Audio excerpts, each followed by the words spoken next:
Here's why bad hosting could be costing your business thousands of dollars every single month because of these three things. So the first thing is TTFB, or time to first byte. So this is just basically how long it takes for your website to start loading when someone actually clicks on your website. So how long it takes for your server to respond and give that first bit of data to that person on their device. So the slower this metric is, the more likely people will actually bounce and leave your website, and they'll go to a faster website. And what we're seeing is that every second counts. So according to Google, on their tests here, you can see that every extra second just increases the bounce rate dramatically. So you want to decrease that bounce rate as much as possible so that you can get more sales from your Google ads and also get more sales from your SEO. So Google ads actually tracks this as part of your landing page experience, and it's one of those metrics to actually rate whether or not you can get a discount for quality scores or where your ad is positioned on the search results page. So is it in the first position or second or third, right? So if you've got a slow website, you're likely going to get worse rankings, and therefore you're going to do worse with your Google ads, and you're going to be paying up to 4 times more per click if you've got bad quality scores. Google also uses this as part of its SEO algorithm, and other search engines do as well. So the slower that your server responds to the person when they're loading your website for the first time means that you're going to decrease in ranks across different parts of your website, right? Because you've got slow parts here and there.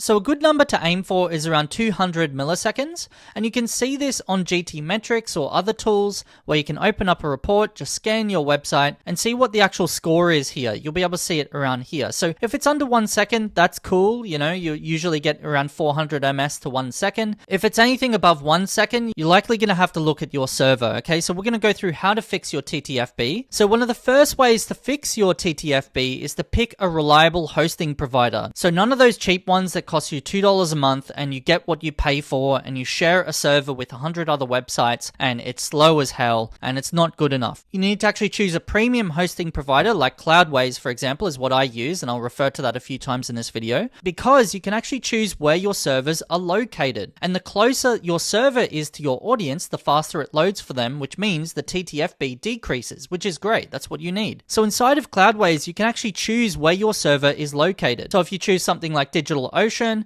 you can choose, how much RAM you want. You don't have to be an expert on this. I just pick 4 gigabytes of RAM usually. It costs about $54 a month. And then I get to choose the server location itself. So how close this is to my audience. So if majority of my audience are in Australia, I'd likely pick the Sydney server and install the server in Sydney. If I'm in close to Singapore or London or whatever, I'd choose wherever my audience is closest to. Now, if you're going with one of those cheap hosting providers like $2, $3 a month or whatever it is, then usually they'll all be in like Hong Kong or Singapore. You don't get to choose where the actual server is located. You've got no control over it. And not only that, there's huge security risks because you're sharing with other websites, right? Whereas this is a purely private server just for you and just for your websites. So the risk of getting hacked is very, very limited and small, okay? So the other way to decrease your TTFB is to choose a CDN like Cloudflare. You might have heard of Cloudflare before, where it basically clones your website and serves it to other people in other countries. So it stores in other servers across the world so that it serves to those people and lowers the TTFB in those other countries. So this is a middleman between your website and your hosting provider like Cloudways. And the other reason I use Cloudways is because it's got built-in integration into Cloudflare. So Cloudflare and Cloudways have a direct partnership where we can connect into their enterprise-grade tools, and it can clone our website, serve that all around the world at lightning speed, and also protects us with security options as well. So I use it because it's extremely convenient when I want to get a website set up from start to finish. The next way to reduce your TTFB is to turn on caching. So you might want to use a tool like Breeze Cache or another plugin tool, but I use Breeze simply because it's Cloudways' built-in caching system. So I've got it installed in my website, so it serves the images and other HTML and CSS a lot faster than if I didn't have a caching system installed. And the other way to reduce your TTFB is to control your PHP version and other tools inside of something like your server, where you can actually control this stuff and you can update it to the latest versions if you want to. But of course,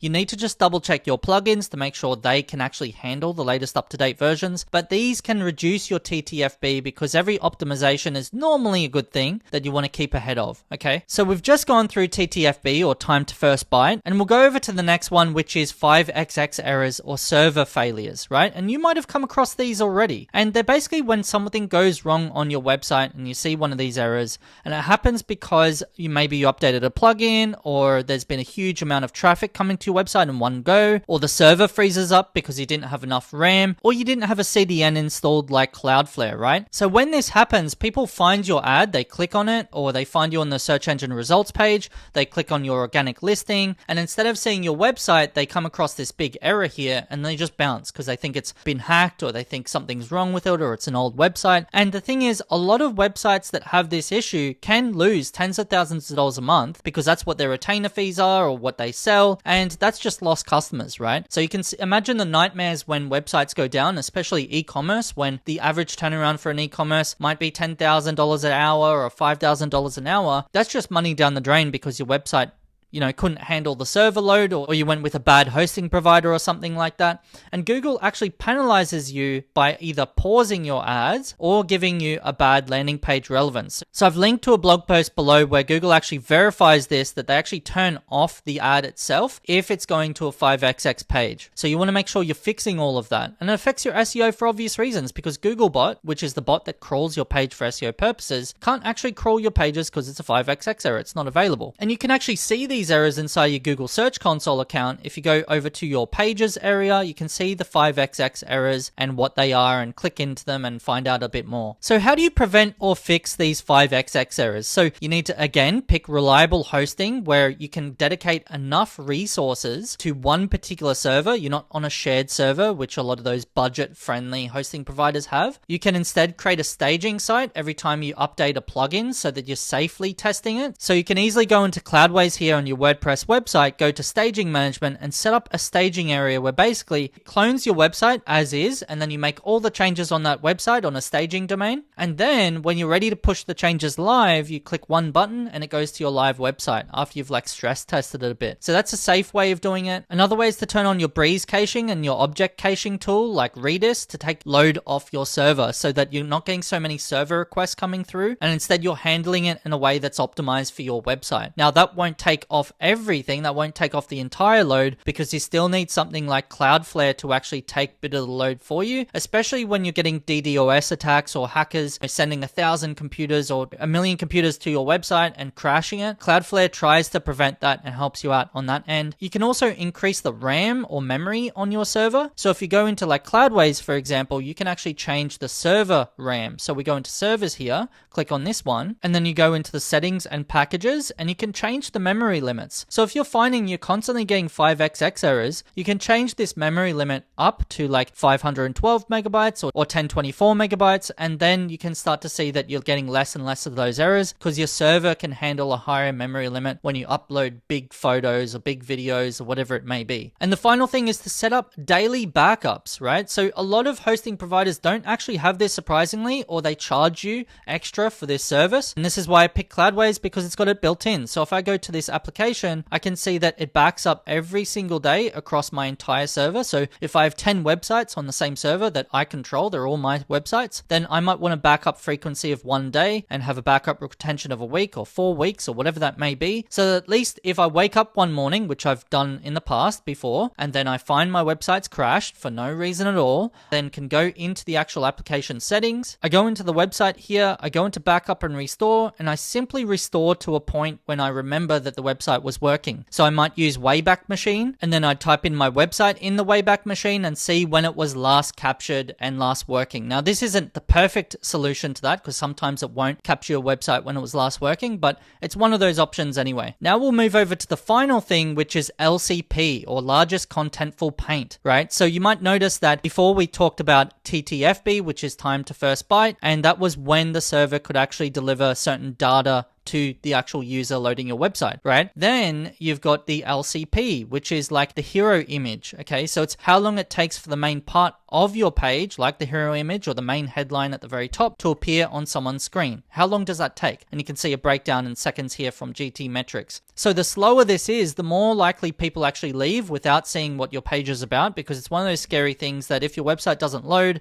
then people will bounce, and they treat that as a bounce factor, as we saw in the Google study earlier. So a slow LCP affects your Google Ads results because of what we spoke about earlier. It affects your bounce rates dramatically. And it also dramatically affects your SEO in a good or a bad way because it's to do with your core web vitals. Now, if you haven't heard of core web vitals, it's basically a series of metrics where Google can try to measure your good user experience, or what a realistic good user experience is. And so as you're going through and you're finding on GT metrics that this largest content paint is a bit high and it's, between 3 to 4 seconds, or you're on page speed insights and you're doing the same thing and you're going through this because this is Google's tool, then you've got to do some work to fix that. Okay, so you want to aim for about 2.5 seconds or under if you want to have a good score, and we can see the evidence of that here. I'll include a link to this below, so that'll help you out there if you're curious to find out more. So as we've covered that, how do you actually fix LCPs? So one of the good ways to do it is actually compress your hero images and convert them to WebP files. So all you need to do is go to tinypng.com, convert my images automatically to WebP, and insert your actual images there. So you can insert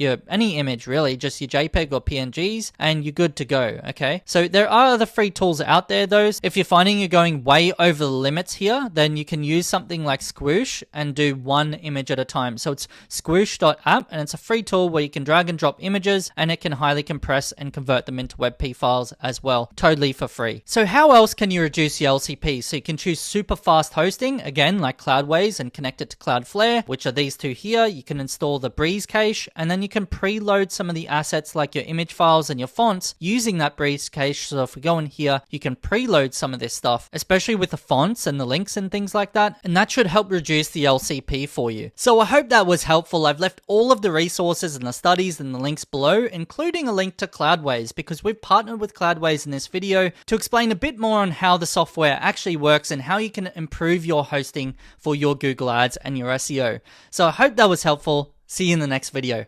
Thanks.